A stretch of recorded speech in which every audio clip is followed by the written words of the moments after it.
আসসালামু আলাইকুম। নবম দশম শ্রেণীর শিক্ষার্থীরা কেমন আছো তোমরা? আমি খালেদা আক্তার, সহকারী শিক্ষক, Dakshin Banasree model high school and college. Online ক্লাসে তোমাদের স্বাগতম। আজ আমরা রসায়ন বিজ্ঞানের অধ্যায় 7 নিয়ে আলোচনা করব।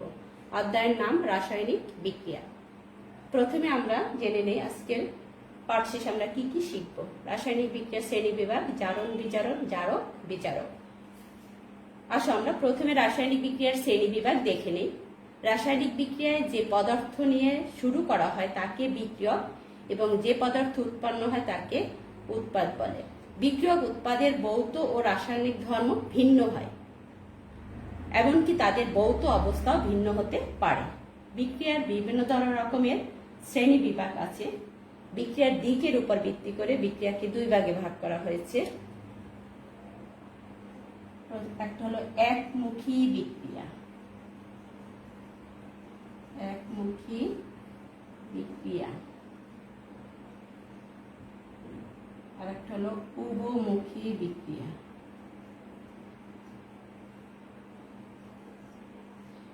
উভমুখী বিক্রিয়া।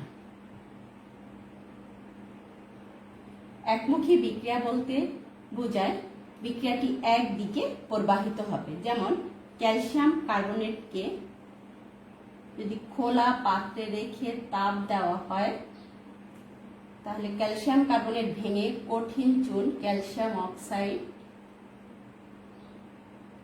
ও হলো কার্বন ডাই অক্সাইড গ্যাস উৎপন্ন করবে।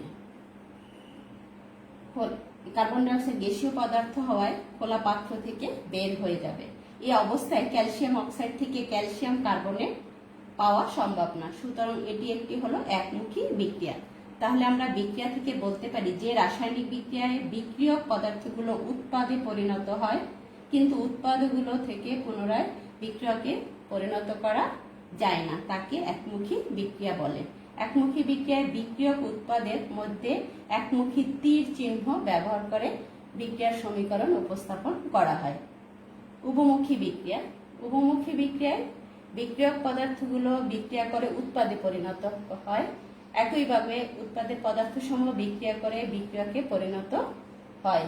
যেমন অজৈব অ্যাসিডের উপস্থিতিতে ইথানল এবং হলো জৈব অ্যাসিড বিক্রিয়া করে এস্টার উৎপন্ন করে। ইথানল C2H5OH, জৈব acid CH3COOH, ethanoic acid.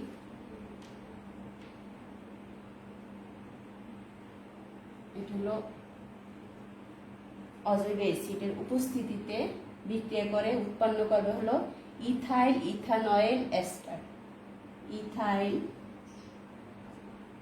CH3COOC2H5, আর এখানে হাইড্রক্সিল এবং হলো হাইড্রোজেন বিক্রিয়া করে পানি উৎপন্ন করতে পারে মিলিত হয়ে।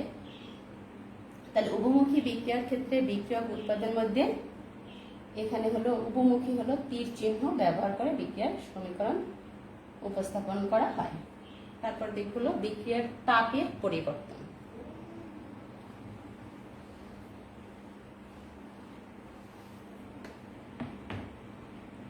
বিক্রিয়ার তাপের পরিবর্তন।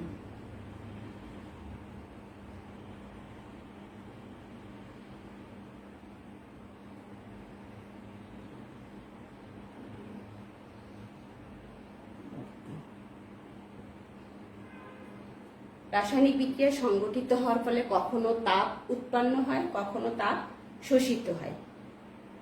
এই যে তাপের পরিবর্তন হয়, তাপের পরিবর্তনের উপর ভিত্তি করে রাসায়নিক বিক্রিয়াকে দুই ভাগে ভাগ করা যায়। একটা হলো তাপ উৎপাদী বিক্রিয়া, তাপ উৎপাদী বিক্রিয়া, আর একটা হলো তাপ হারি বিক্রিয়া।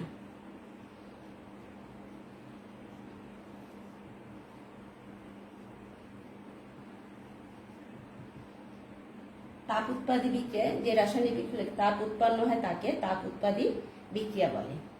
এই বিক্রিয়ায় যেমন 1 মোল নাইট্রোজেন 3 মোল হাইড্রোজেনের সঙ্গে বিক্রিয়া করে 2 মোল অ্যামোনিয়া উৎপন্ন করে। এই বিক্রিয়াটা সংঘটিত হওয়ার সময় 92 কিলোজুল তাপ উৎপন্ন হয়। বিক্রিয়ার তাপকে ডেল এইচ দ্বারা প্রকাশ করা হয়, ডেল এইচ দ্বারা প্রকাশ করা হয়।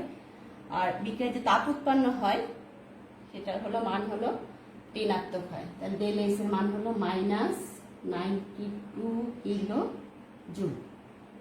এটাকে দুইভাবে লেখা যায়, উৎপাদের সঙ্গেও প্লাস সাইন দিয়ে +92 কিলো জুল হিসাবেও লেখা, যে কোনো একটা হলেও লিখতে হয়। তারপর এগুলো তাপহারী বিক্রিয়া। যে রাসায়নিক বিক্রিয়ায় তাপ শক্তি হারায় বা তাপের শোষণ ঘটে তাকে তাপহারী বিক্রিয়া বলে। যেমন নাইট্রোজেন, 1 মোল নাইট্রোজেন গ্যাস 1 মোল হলো অক্সিজেন গ্যাস বিক্রিয়া করে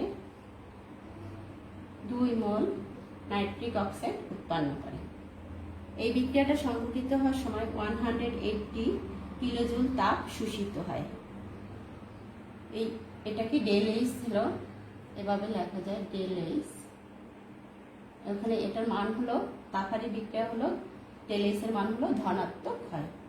তাহলে 180 কিলো জুল। এটাকেও দুইভাবে লেখা যায়, এটার সঙ্গে হলো মাইনাস সাইন দিয়ে হলো লেখা যায় 180 কিলো জুল। যে কোনো একটা হলো লিখতে হবে।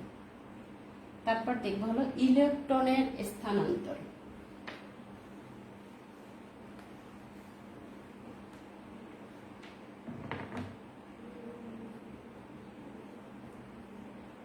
ইলেকট্রনের স্থানান্তর।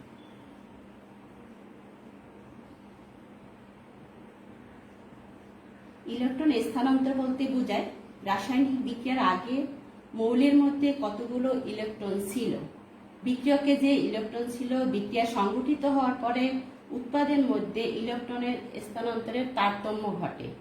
এই ইলেকট্রনের তারতম্যর উপর অর্থাৎ আদান প্রদানের উপর রাসায়নিক বিক্রিয়াকে হলো দুই ভাগে ভাগ করা হয়েছে। একটা হলো রেডক্স বিক্রিয়া,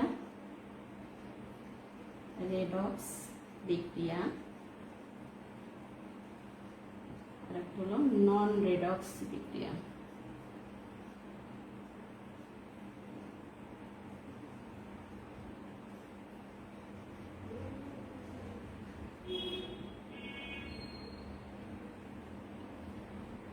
রেডক্স হলো এখানে ইংরেজি শব্দ, এর অর্থ বাংলা অর্থ হলো জারণ বিজারণ। রেড অক্স, এখানে দুইটা অংশ, একটা হলো রেড আর একটা হলো অক্স। এই দুই শব্দকে একভাবে সমন্বয় হলো রেডক্স বলা হয়। জারণ বিজারণ বিক্রিয়া হলো ইলেকট্রন স্থানান্তরের মাধ্যমে হলো সংগঠিত হয়। আর নন রেডক্স বিক্রিয়া হলো জারণ বিজারণ এখানে সংগঠিত হয় না। এখন আমরা দেখব জারণ বিজারণ। জারণ বিজারণ প্রথমে আমরা জারণ সম্পর্কে জানব। ইলেকট্রনীয় মতবাদ অনুসারে জারণ বলতে ইলেকট্রন বর্জন, ত্যাগ বা অপসরণ বোঝায়। অর্থাৎ জারণ বিজারণ বিক্রিয়ার সময় বিক্রিয়ক থেকে ইলেকট্রন বর্জন বা অপসরণ প্রক্রিয়াকে জারণ বলে। যেমন সোডিয়াম পরমাণু একটা ইলেকট্রন ত্যাগ করে সোডিয়াম প্লাস আয়নে পরিণত হয়। তাহলে সোডিয়াম পরমাণু একটা ইলেকট্রন বর্জন বা ত্যাগ করে সোডিয়াম আয়নে পরিণত হয়। এখানে সোডিয়াম আয়নের প্রথমে ছিল 0, তার চার্জ বেড়ে গিয়ে হয়েছে +1। মনে রাখবে জারণ প্রক্রিয়ায় চার্জ বৃদ্ধি পাবে, অর্থাৎ চার্জ বৃদ্ধি পাওয়া জারণ বিক্রিয়া। তারপর বিজারণ, ইলেকট্রন গ্রহণ। জারণ বিজারণ বিক্রিয়ার সময় বিক্রিয়ক কর্তৃক ইলেকট্রন গ্রহণ প্রক্রিয়াকে বিজারণ বলে। ক্লোরিন পরমাণু একটা ইলেকট্রন গ্রহণ করে ক্লোরাইড আয়নে পরিণত হয়, Cl- আয়নে পরিণত হয়। এখানে ক্লোরিনের চার্জ আগে ছিল 0, এখন তার কমে হয়েছে -1। মনে রাখবে বিজারণ প্রক্রিয়ায় চার্জ হ্রাস পায়, অর্থাৎ চার্জ হ্রাস পাওয়া বিজারণ বিক্রিয়া। এই ঘটনাটা আমরা হলো একটা রাসায়নিক বিক্রিয়ায় কিভাবে সংঘটিত হয় সেটা একটু দেখি। যেমন জিঙ্ক কপার সালফেটের সঙ্গে বিক্রিয়া করে জিঙ্ক সালফেট প্লাস হলো কপার উৎপন্ন করে। বিক্রিয়াটিতে জিঙ্ক এখানে মৌল হিসাবে মুক্ত অবস্থা আছে, এটা 0, এটার মান কপারও মুক্ত। কপারে হলো +2 হবে, জিঙ্কও হলো +2, তার মান এটা। তাহলে বিক্রিয়াটিতে বিক্রিয়ক জিঙ্কের জারণ সংখ্যা 0 এবং উৎপাদে জিঙ্ক সালফেটের জারণ সংখ্যা জিঙ্কের জারণ সংখ্যা হলো +2, অর্থাৎ জিঙ্কের চার্জ কি হয়েছে, বৃদ্ধি পেয়েছে। আর চার্জ বৃদ্ধি পাওয়া হচ্ছে জারণ বিক্রিয়া।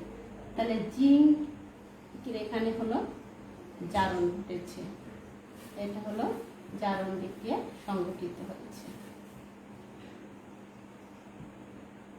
অপরদিকে বিক্রিয়ক কপার সালফেটে কপারের জারণ সংখ্যা +2 এবং উৎপাদে কপারের জারণ সংখ্যা হলো 0 উৎপাদের মধ্যে, অর্থাৎ কপারের চার্জ হলো কি হয়েছে, কমে গিয়েছে।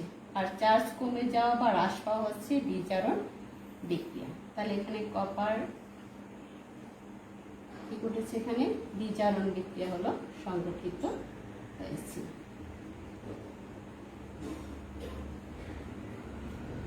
বিক্রিয়াটিতে আরো একটু লক্ষ্য করো, এখানে হলো জিঙ্কের হলো কি জারণ ঘটেছে। রাসায়নিক বিক্রিয়ার সময় যার জারণ ঘটে তাকে বিজারক পদার্থ বলে, অর্থাৎ জিঙ্ক এখানে হলো বিজারক হিসাবে কাজ করবে। জিঙ্ক এখানে হলো বিজারক পদার্থ। আবার কপার সালফেটে কপারের হলো কি হয়েছে, বিজারণ ঘটেছে।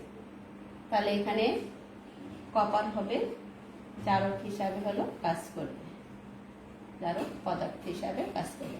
তাহলে আমরা বুঝতে পারলাম যার জারণ হয় সে আসলে কি হয়, জারিত হয়, এবং সে হলো বিজারক। তাহলে জিঙ্কের ক্ষেত্রে আমরা বলতে পারি জারণ, জারিত এবং হলো বিজারক। যার বিজারণ হয় সে আসলে বিজারিত হয় এবং হলো সে জারক। তাহলে কপারের ক্ষেত্রে বলতে পারি বিজারণ, বিজারিত এবং হলো জারক।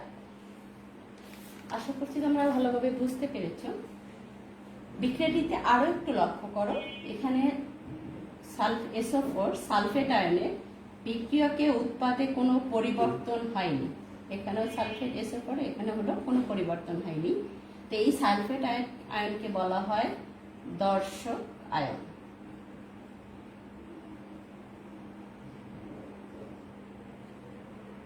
জারণ সংখ্যার পরিবর্তনের মাধ্যমে আমরা একটা বিক্রিয়া দেখে বলে দিতে পারি কার জারণ হয়েছে, কার বিজারণ হয়েছে, কোনটি জারক কোনটি বিজারক।